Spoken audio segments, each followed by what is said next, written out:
Good morning, afternoon, evening, everyone, wherever you are. Thank you all very much for being here today. Thank you for your constant support since the launch of that podcast episode and the very nice feedback I received so far. Some of the feedback is from the gentleman in that room that I will introduce in a very short while. Today we have the pleasure to talk about mastering employment law and discovering why it is a game changer for customer service teams and leaders. By making an amazing impact on the people, it will naturally make an amazing impact on the customers. I have the pleasure to have with me Richard Hiron, also called the Hironator. He's an employment law solicitor, he's a business owner himself, having left the world of employment to become self-employed, and appreciates how business owners and senior managers often have to wear many hats to keep the business functioning. His passion is in helping businesses to avoid the time and expenses of ending up in the employment tribunal. He can help them to make it easier on themselves. I know Richard is a very good friend of mine. Amongst many things that I admire in him, such as his kindness, his passion, his ability to network so well with people. I also admire how much of a book of knowledge he is when it comes to employment law. Just through his daily posts, I have learned so much from him.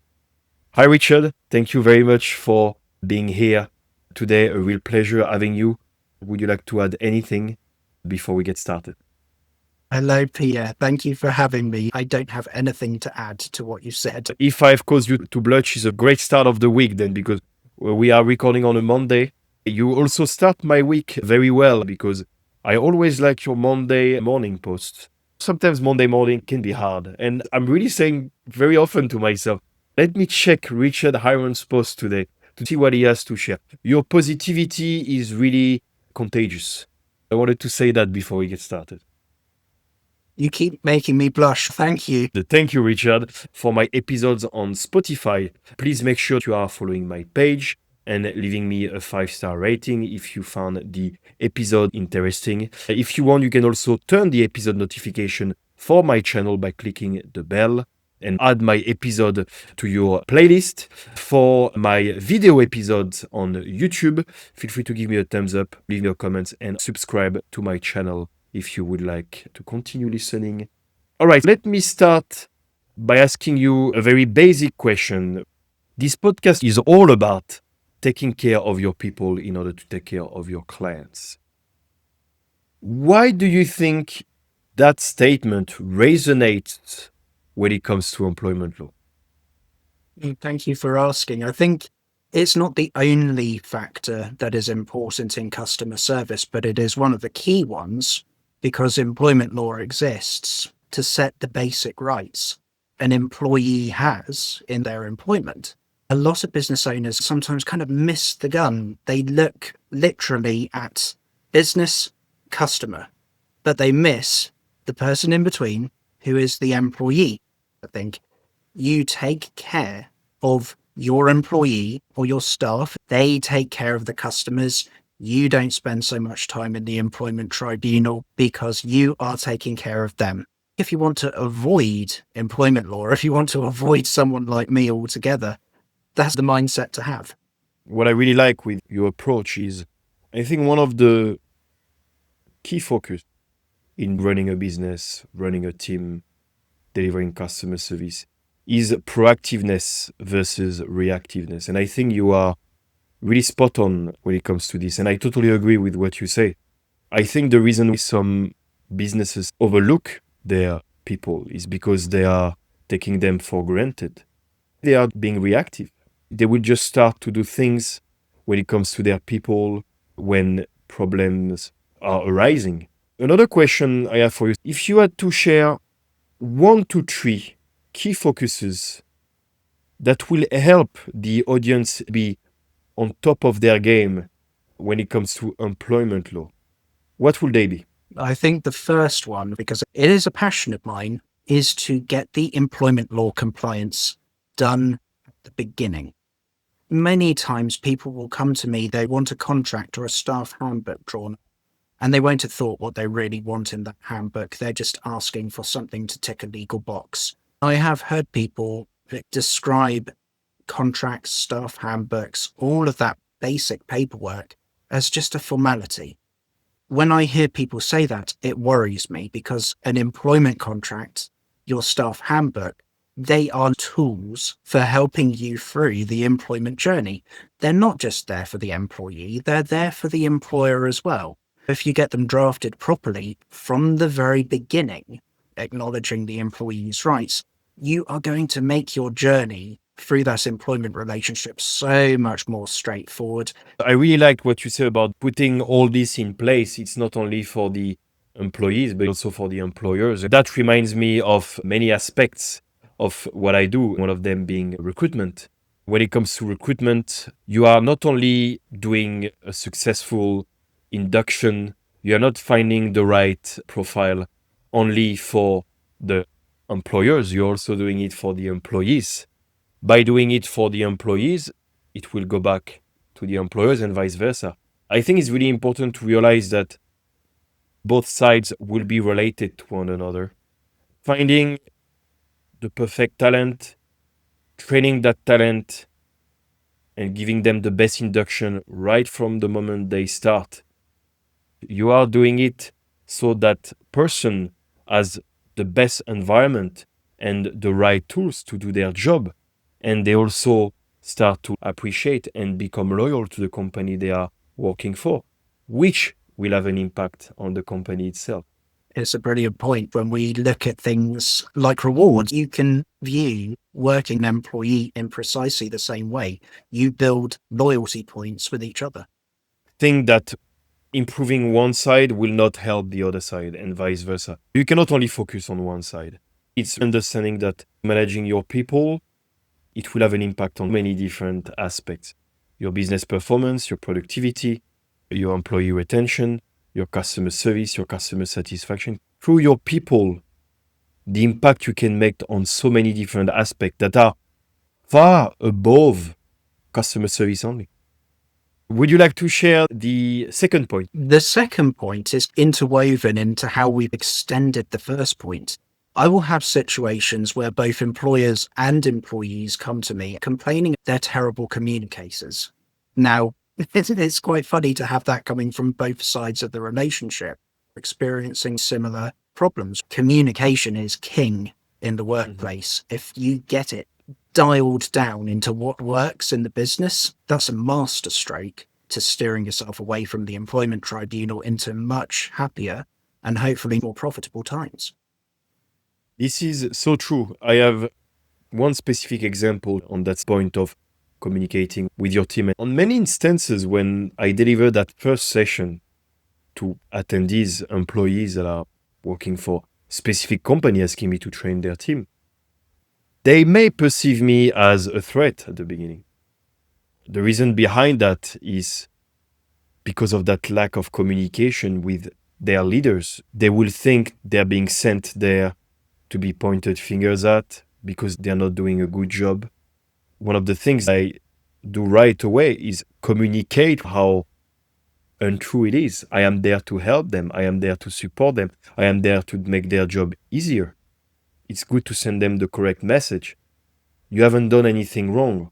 We just want to give you all the tools to do your job successfully because we know how difficult customer service is. Whether it's me saying it at the start of the session or the leaders before the person is attending the course, doesn't matter who does it, as long as it's said, it's what matters. I will say that it's also about making sure that the leaders themselves maintain that communication moving forward after the training is delivered. You want to make sure that continuity and consistency is still going on through successful leadership.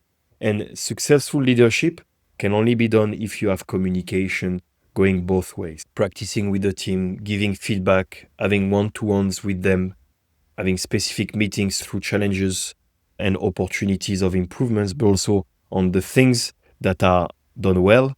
It's so important. And I'm actually training the leaders on that. The last point I will say on communication is those meetings you can have with them on discussing the strength, discussing the opportunities of improvement. can also be a good opportunity to discuss the things that the employee would like to see happen, would like to change, etc.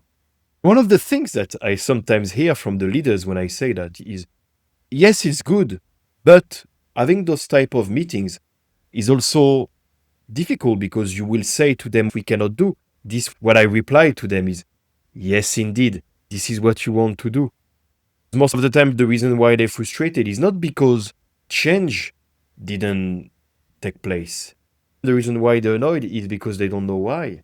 Even if you can't do it, having a discussion with them, taking time to explain them why it cannot be done. One, you're giving them your perspective as a leader, so they're more likely to understand you. They feel respected. Now they understand the why. So they're likely to be less frustrated moving forward. And I'm pretty sure that on many instances, when it comes to those conflicts between the leaders and the employees, having those conversations beforehand will have helped. That's all right. We both have our respective soapboxes. Would you like to add anything else on that topic before I move on to the next question? I have a third point, and I think it ties the two together.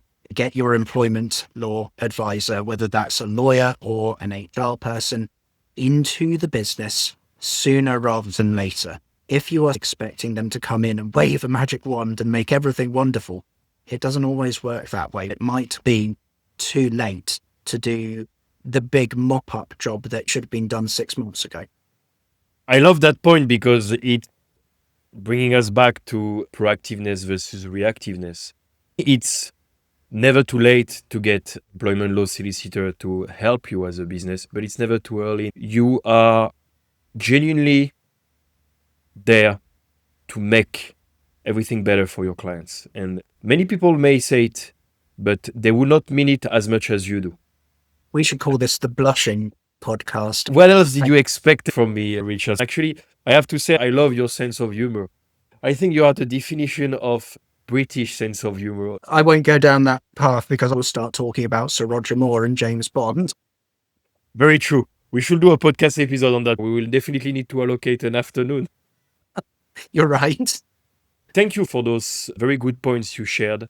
I would like to ask you another question. Is there anything else you think really makes a difference in order to be consistently proactive when it comes to your team and employment law? I think it's listening to the voices in our own heads. We're human. We know when something is making us feel uncomfortable. I have clients who come to me saying, did I do the right thing in doing this? We talk through the issue. We talk through the little voices in their head. Sometimes it's, yes, you did exactly the right thing. Other times it's, okay, this is not a fatal issue. To perhaps next time you might want to approach it this way and see if you get a different response. Don't beat yourself up, but be present in the moment and listen to those voices inside your head because they're trying to guide you in the right direction. As the saying goes, you're never careful enough. It's better to be too careful than not enough. And I think that's exactly where the role of a employment law solicitor should be, is also to be available when those questions are being asked.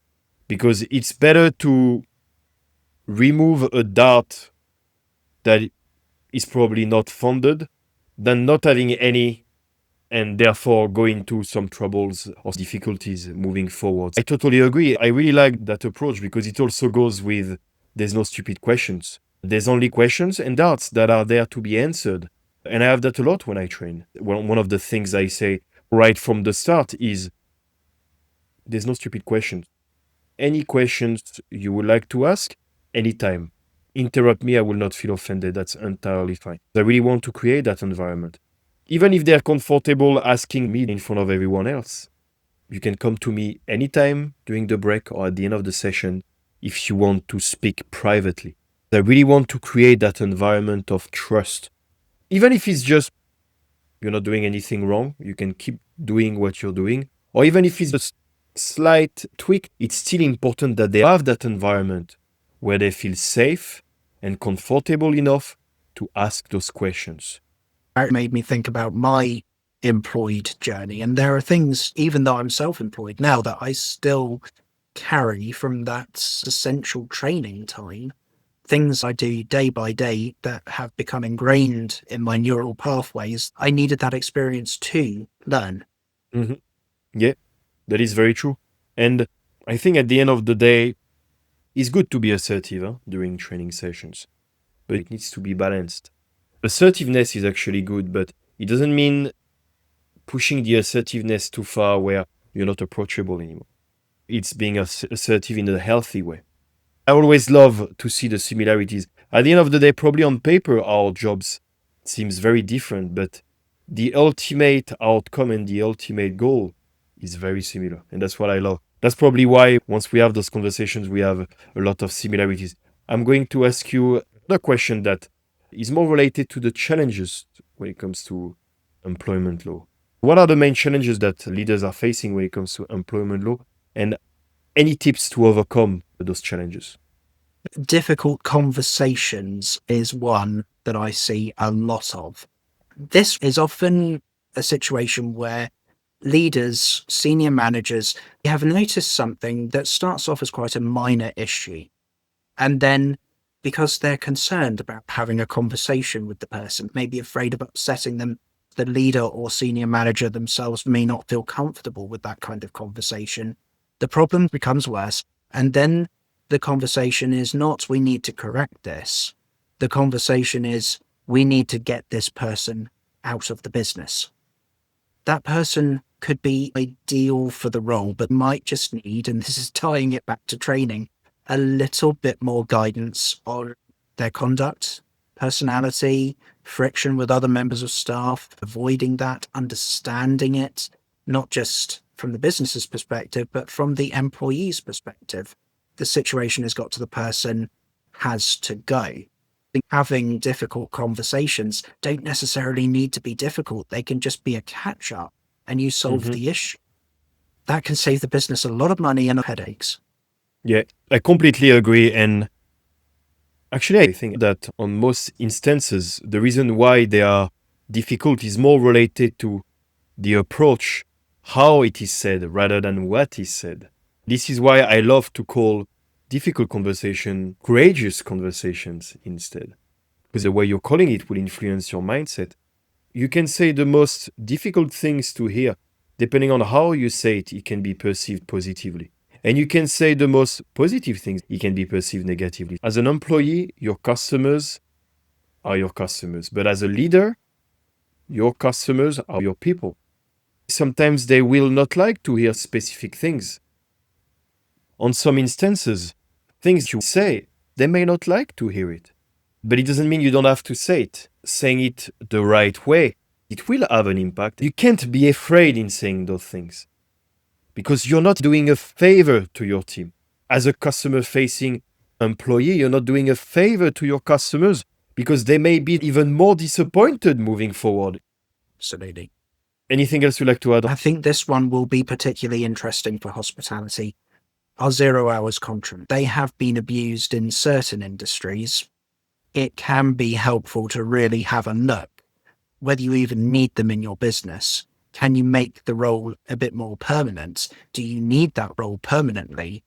Why are you actually using the 0 hours contract? Is it just there for flexibility, or is there really a business need for it? It's a good idea to do that kind of review in advance. 2 years in employment terms and business terms will be gone in a split second. So it's best to deal with it now. Thank you very much, Richard, for sharing your expertise and tips for hospitality businesses based in the UK. Greatly appreciate it. My last question is probably my favorite one. Only experts like yourself know so much about employment law. But people, head of departments or leader, but even people in HR, they will not be as knowledgeable as you are and will not be as on top of their game as you are. Based on the fact that they can't know it all, what would be your recommendations to them so they never get bad surprises? That's a very good question. I don't be afraid about picking up the phone to someone. I know that employment solicitors are often seen as the carrier of massive bills, But not all of us are like that. I did a post this morning on Instagram where I was talking about only invoicing when ethically it feels like an invoice is owed. Lots of people look at a solicitor and say to themselves, if I contact them, they are going to charge me a massive amount of money for what is a very small problem. Not every solicitor is like that. As a self-employed solicitor, you understand the pressures the business is going through because you are also a business facing pressures. Naturally, you'll have conversations where the invoice you issue is quite small, or there may be no invoice at all. There is a perception of lawyers as very expensive resources, but that doesn't necessarily have to be the case. So if you don't ask, you will never know if they are prepared to help you and how much or how little that will cost. And I think it's about finding the right one that matches with your business approach, business need, personality. It may be perceived as a lot of money to spend, but it's probably less than if you end up in a tribunal. Recruitment, if you recruit the wrong talents, then you end up with someone that doesn't match with your values, with what you are looking for, and you're not doing a favor to that person neither. So it's better to invest in finding those specialized roles, senior roles, or those guest-facing roles where you want someone that matches with your standards, with your values, with what you're looking for in terms of skills, productivity, etc. Sometimes taking the shortcut by saying, I'm going to do it myself, can be the worst thing you can do in terms of long-term impact, profitability, and savings. It's the same with customer service training. They can learn while delivering it, learn from their mistakes. But then you keep having complaints, challenges. Your employees keep leaving after less than a year. You're not giving them the tools and resources. So your clients are not liking it, but your people are not liking it neither because they don't feel supported. They're not enjoying the environment they're working in. It comes down to one thing: thinking long-term, understanding that investing in something will help you save in the long term, and also that it's not only about money. Anything you would like to add before we wrap up? You raised a very interesting point towards the end there. I think it needs pulling out more. In terms of the employment law aspect, employees can often think that a cultural problem is also an employment law problem. If their employer treats them terribly in their eyes, that's not necessarily an employment law problem. I think bad culture can lead to many negative things. Bad customer service, high retention rate, and good employees that leave to competitors, and employment law issues, or leadership issues, or communication issues. It's all again about being proactive with your people and understand the negative outcome it will have if you don't do it, but also the positive outcome if you do it well on many aspects. We've covered everything. Thank you very much, Richard. Thank you all for listening to today's episode. Hope you have enjoyed it. Taking care of your clients can only work if you take care of your people. And on top of training, great leadership, powerful recruitment, you can only take care of your people if you are also on top of your game when it comes to employment law. This is why I was so happy to have Richard with me today. Would you like to add any conclusion sentence? I think the main thing I want to say is thank you for this opportunity. It's wonderfully enlightening for me too to see, just as you said, how we are doing different things, but we have the same outcome at the end of that. So thank you for this opportunity. It's a wonderful way to think of it. You are very welcome. And I think what I like as well is what we have in common is also our genuine approach caring for our clients. And one of the reasons of our very good friendship is because we also have that vision and approach. Thank you, Richard. For the audio or video episodes on Spotify, please make sure you are following my page and leaving a 5-star rating if you enjoyed the episodes. You can also turn the episode notifications for my channel by clicking the bell or add my episode to your playlist. For the video episodes on YouTube, feel free to give me a thumbs up or subscribe to my channel. You can reach out to Richard via his LinkedIn profile or his website, accessible directly under this episode, together with other links such as his YouTube channel. Richard, would you like to share anything specific about your services or anything your audience can use to book a call with you or reach out to you? Of course, my email address should be in the show notes. I offer a very low-priced, high-value retainer project that is there to cover one of the points we discussed, where you can pick up the phone or drop an email for a sense-checking session. That's there on offer if anybody would like to partake of it. That's amazing. Thank you very much, Richard. Your email address will be accessible from this episode. If you would like to reach out to me, feel free to visit my website or my LinkedIn profile accessible from this episode. If you'd like to know more about my training solutions, feel free to book your free discovery call. If you would like to know more about how I can recruit the right talents for your business, feel free to book your free recruitment consultation. Both will be accessible on the links. Thanks again for listening to us. Thank you, Richard, for giving me your time and sharing so many amazing insights. I really enjoyed this episode. We will be covering next month another episode about a very interesting topic that I keep secret. Richard, it was a pleasure. Thank you to everybody watching or listening. It's been a pleasure. It's been a pleasure for myself, and I'm sure it's been a pleasure for anyone listening. Thanks again, Richard. Take care, everyone. See you all very soon.